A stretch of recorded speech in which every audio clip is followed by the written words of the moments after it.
Hey guys, I'm Brendon Porter with Photog Adventures. I want to show you how to make your own steamy slow motion videos with your iPhone.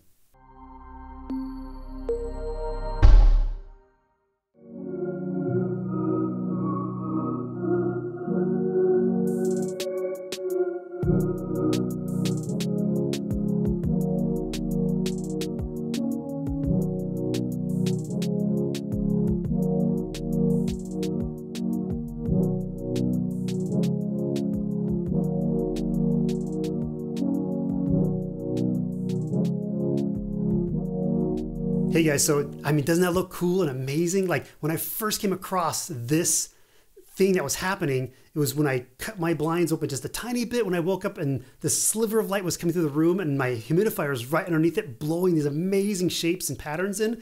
I just had to go back and set up a better scene. So when I first started recording this, I didn't black the wall out and I wanted to do a test scene and it was phenomenal. So then I had to go back and set up a really good scene with a blacked out wall and go back and have a nice sliver of light coming back at the same time of day with the same kind of steam coming. Well, that's not actually steam, it's water vapor coming from this hypersonic vaporizer.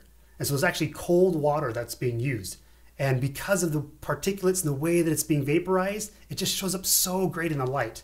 So I just want to show you guys how I set the scene up. So come with me as I show you how I did that. So this is gaffer's tape. This tape is amazing. It's good for holding almost anything to anything else. So cloth to tile, yeah, it's working. Come on, just a little bit more. There you go. Oh, look at that shaft on light. That looks amazing. Okay, so now that we've got the backdrop set up to block out all the white from the wall, we have now just created just a shaft of light and the steam coming up above it. We're going to position this thing in the position that I like it the most. What I want to do is have as much of this mist linger in the light as much as possible. So I'm going to position this thing down here, shooting up into the light, and so the mist up here can slowly settle down. I can get that nice gentle playing effect that they have playing in the light instead of being forced and having all this turbulence. I want the nice gentle smooth smoke. But do as many recordings as you want. I mean, you can have slow-mo. You can do like a 1 minute slow-mo, and with your iPhone, and have like at least a couple of minutes of useful video from that 1 minute of slow-mo. So it's gonna be really cool. Do as many clips as you want. Position this thing and play with it. But once you've got this part set up, you're good to go. In a few minutes, we'll get set up to do our slow motion. All right. So what I got here is an old tripod, an old ball head with the Arca Swiss mount, and this slider that's going to go in there and give me even more, okay, if it will go in there, will give me even more leverage to slide back and forth. And then this Neewer Tech little iPhone gripper thing, it's got a mount on the back and the bottom, so I can mount that straight to this, plug the iPhone in, and it stretches like this to fit the iPhone. The problem I had before, handheld, is that you're moving back and forth and you want to focus lock. And I'll show you in a screen recording in a minute how to focus lock that. But the problem is you focus lock on this fine detail, and once you move a little bit, then your focus plane's out and then you get a blurry image. Nice. So I'm going to get all this set up so I can keep a nice solid focus on my area and get the crispest, sharpest image that I can use. And who knows, this might be good footage for stock footage. Okay guys, now that you've got your scene set up and your gear set up, let's go to the phone settings and make sure you get the settings that you want to get the best results. And I wanted to show you guys where you can locate these settings for your best possible outcomes. So whether you want to do 1080p or 720p at higher frame rates, you go into your settings, go to your camera, and in your camera there's a slow-mo. So my last recording in slow motion was at 720p because I wanted to see what the difference was at 240 frames per second, which is crazy. But if you really want that HD quality and you don't mind slowing it down later in post, like you can bring this file easily into something like Premiere and then half speed it, and you'll get pretty much the same effect, but you'll have the 1080p resolution to work with. But if you want to not do that way and you're okay with 720p and having the camera and the phone do the processing for you at 240 frames per second, that's also a really good option. You can always up-res it a little bit to 1080 and you're not going to lose that much quality, and you're still going to have that silky smoothness. And if you want to slow down even more, you can do that in Premiere and have a lot of fun with it that way.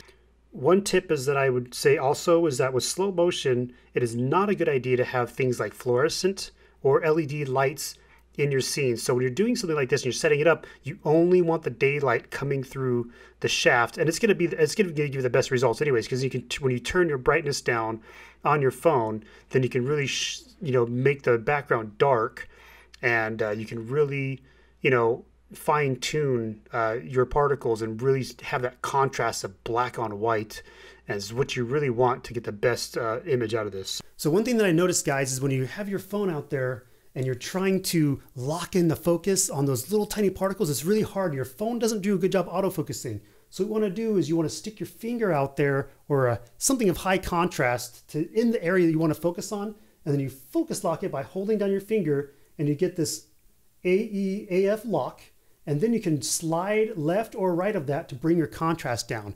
And what you want to do is bring the contrast down just enough where you have a nice black background and nice white gray particles without blowing out the highlights. You're going to get the best results that way.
Hey guys, thanks for joining us. If you enjoyed this video, be sure to give us a like and a subscribe. And if you'd like photography podcasts, join us on our podcast every Wednesday.